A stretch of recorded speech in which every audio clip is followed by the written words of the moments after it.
भाजपा को बदनाम करने के लिए, उसे भारत को बदनाम करने में शर्म नहीं आ रही है। भारत में सबसे बड़ा दलित विरोधी, ओबीसी विरोधी, आदिवासी विरोधी अगर कोई है तो वो कांग्रेस का परिवार है।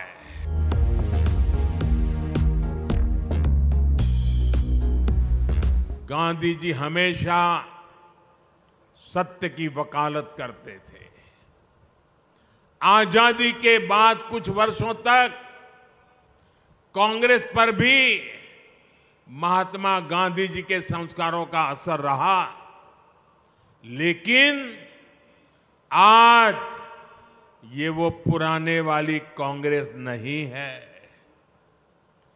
आज की कांग्रेस यानी ये अर्बन नक्सल का नया रूप बन गई है।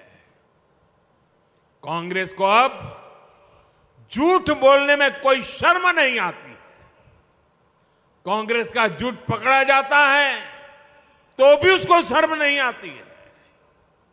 कांग्रेस हर रोज एक नया झूठ बोलती है। कांग्रेस देश की एकता पर लगातार हमला कर रही है। कांग्रेस द्वारा पूरी तरह से नक्सलवादी विचार देश पर थोपा जा रहा है।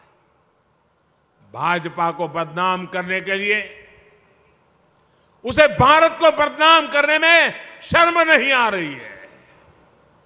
इसलिए आपको कांग्रेस और उसके साथियों से सावधान रहना है। साथियों, आज मैं हरियाणा की धरती से एक और विषय उठाना चाहता हूं।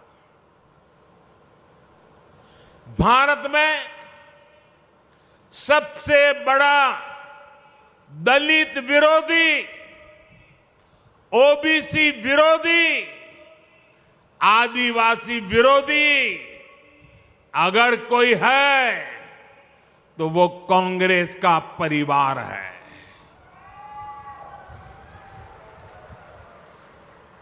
अभी इन लोगों ने कहा है कि सरकार में आए तो दलितों, पिछड़ों का आरक्षण खत्म कर देंगे।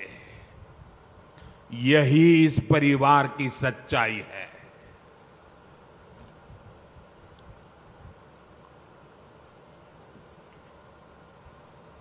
कांग्रेस का परिवार हमेशा से ही बाबा साहब आंबेडकर जी को नफरत करता था, आरक्षण का घोर विरोध करता रहा है। इस परिवार ने हमेशा दलितों, ओबीसी, आदिवासियों को अपमानित किया है। आप याद रखिए, नेहरू जी जब पीएम थे तो उन्होंने आरक्षण का विरोध किया था। राज्यों के मुख्यमंत्रियों को चिट्ठी लिखी थी, सबूत मौजूद है। और इतना ही नहीं, नेहरू जी ने यह भी कहा था कि आरक्षण वाले नौकरी पा जाएंगे तो सरकारी सेवा की क्वालिटी खराब हो जाएगी। अब कांग्रेस का शाही परिवार फिर आरक्षण खत्म करने पर अड़ रहा है। लेकिन मेरी बात कांग्रेस कान खोल करके सुन ले, जब तक मोदी है,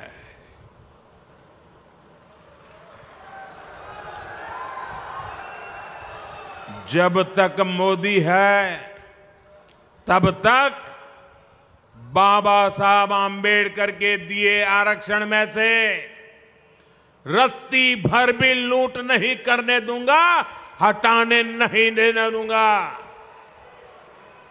SC, ST, ओबीसी का आरक्षण रहेगा, ये मोदी की भी गारंटी हो और भविष्य में उसके लिए लड़ाई लड़ने की भी गारंटी है।